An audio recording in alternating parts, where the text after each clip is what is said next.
બોપલનું Trimurti apartment આપ જોઈ શકો છો। ત્રિમૂર્તિ એપાર્ટમેન્ટો પ્રવેશ દ્વાર જોઈ શકો છો, પ્રવેશ ગેટ જોઈ શકો છો। ઘૂંટણથી કેડસમાં પાણી, સ્વાભાવિક રીતે જ આ એપાર્ટમેન્ટમાંથી લોકોએ નીકળવું ઘણું મુશ્કેલ છે। બાજુમાં ભગવતી કૃપા સોસાયટી છે, પરંતુ આ બંને સોસાયટીના જે રહીશો છે એમના માટે નીકળવાનો રસ્તો આ છે ને, કેમ કે બીજો કોઈ રસ્તો નથી, ત્યારે રહીશો શાક માર્કેટનો જે બાજુનો રસ્તો છે એની કમ્પાઉન્ડ વોલ કૂદીને બહાર નીકળવા માટે મજબૂર છે। આપ પાણી કેટલું વધુ હશે આપ સમજી શકો છો। ત્યાં લક્ઝરી એક પાર્ક કરી હતી, એ લક્ઝરીને નીકળવા મુશ્કેલ છે।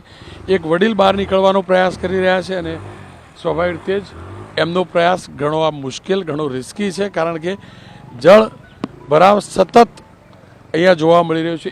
એક પણ સ્થાન એવું નથી, એક પણ જગ્યા એવી નથી કે ત્યાં આગળ ઘૂંટણથી ઓછું પાણી હોય, અને જ્યારે જળ ભરાવ આટલો હોય એટલે સ્વાભાવિક રીતે જ કોઈ પણ વ્યક્તિએ સોસાયટી હોય, મકાન હોય, એપાર્ટમેન્ટ હોય કે પછી દુકાન હોય, ત્યાંથી બહાર નીકળવું મુશ્કેલ છે।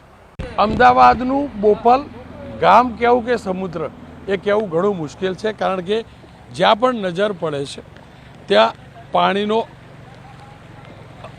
સતત પ્રવાહ જોવા મળે છે। આપ વાહનો જોઈ શકો છો, વાહનોની હાલત જોઈ શકો છો। એક પણ કોલોની એવી નથી, એક પણ ગલી એવી નથી, એક પણ મકાન એવું નથી કે ત્યાં પાણી ન ઘૂસ્યા હોય। દૂર દૂર સુધી આપ કોઈ પણ ગલી જોઈ લેજો। આ રામદેવ પીરનું મંદિર છે અને રામદેવ પીરની મંદિરની બાજુની બંને સોસાયટીઓ જોશો તમે અને એની હાલત જોશો તો આઈડિયા મળશે કેવી રીતે એક વ્યક્તિ બહાર નીકળવાનો પ્રયાસ કરી રહ્યો છે। આમાં દ્રશ્યો જોઈ શકો છો, જીવના જોખમે લોકો અહીંથી બહાર નીકળવાનો પ્રયાસ કરે છે, પરંતુ ચોક્કસથી આ જોખમી છે। પાણી સાથે ન રમત રમવી જોઈએ। આ દુકાનોની હાલત જોઈ શકો છો, જેટલી પણ દુકાનો છે તેની હાલત તમે જોઈ શકો છો। દુકાનો અડધી ડૂબી ચૂકી છે। જ્યારે શટર ખુલશે ત્યારે એડી આવશે અને દૂર તમને જે એપાર્ટમેન્ટ જોવા મળે છે એ એપાર્ટમેન્ટોના લોકો જેટલા પણ એપાર્ટમેન્ટ છે તેના લોકો બહાર નથી નીકળી શક્યા, કારણ કે જળ ભરાવ જબરજસ્ત છે। અહીંથી આગળ ચાલતા જવું મુશ્કેલ છે કે પેલા વડીલ ચોક્કસથી પ્રયાસ કરે છે। આ વાહન પણ જોઈ શકો છો, થાર ગાડી આવી રહી છે તે પણ પ્રયાસ કરે છે, પરંતુ આ જીવના જોખમે જે પણ ચાલી રહ્યું છે, જીવના જોખમે ચાલી રહ્યું છે। પાણીના આટલા પ્રચંડ પ્રવાહની વચ્ચે આ પ્રકારે પસાર થવું જોખમી છે અને દૂર સુધી તમે જોશો, ગાડીની પાછળ પણ સીધા પણ તમે જોશો તો કેટલું જબરજસ્ત પાણી છે। સતત આખા રોડ ઉપર જોશો તમે તો તમને પાણી નજરે પડશે। તમામ લોકો અહીંયા પરેશાન છે, અને સ્વાભાવિક રીતે જ એ સમસ્યા વધુ એટલે થાય છે કે થોડીક વાર વરસાદ રોકાય છે, ત્યારબાદ ફરી એકવાર વરસાદ શરૂ થાય છે, પરંતુ અહીંયા પ્રયાસ પ્રશાસને કર્યા છે પણ પાણીનો નિકાલ લગભગ અસંભવ છે। શ્રી શક્તિ માતાનું આ મંદિર, એની ચારેકોર પાણી ભરેલું।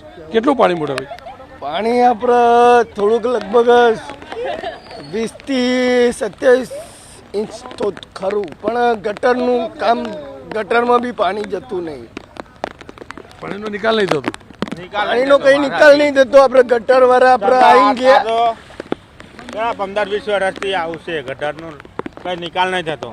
દર વર્ષે પાણી ભરાઈ જાય છે। ગટરો આપણે તમે જુઓ તો ત્રિમૂર્તિ પર, ભગવતી પર સબ કુછ ભરાઈ જાય, બધા ઘરમાં પાણી પી ગયું। આ સોસાયટી અમારો મિત્ર, મારા કાકાનો છોકરો છે, હું ભગવતી કુવામાં રહું, મારા ઘરમાં પાણી ભરાઈ ગયું, બધાના ઘરમાં ભરાઈ ગયું।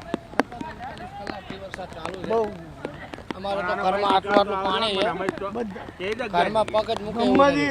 શાકભાજી કે કઈ ખાવાનું, દૂધની ઠેલી કઈ લેવાય કોઈ બી જઈ નહીં શકતું। ચા પીવાય બહાર જ જવું પડે, એટલે આનો કંઈક નિકાલ લાવે એવી સરકારશ્રીને અપીલ। બીજી વાત, આ તમામની વચ્ચે ફરી એકવાર વરસાદ શરૂ થયો છે અને વરસાદની તીવ્રતા સતત વધી રહી છે, અને સ્વાભાવિક રીતે જ વરસાદની તીવ્રતા વધે છે ત્યાં વિસ્તારના લોકોની ચિંતા વધારે છે। કમલેશ પટેલ સાથે રોનક પટેલ, ABP અસ્મિતા, બોપલ, અમદાવાદ।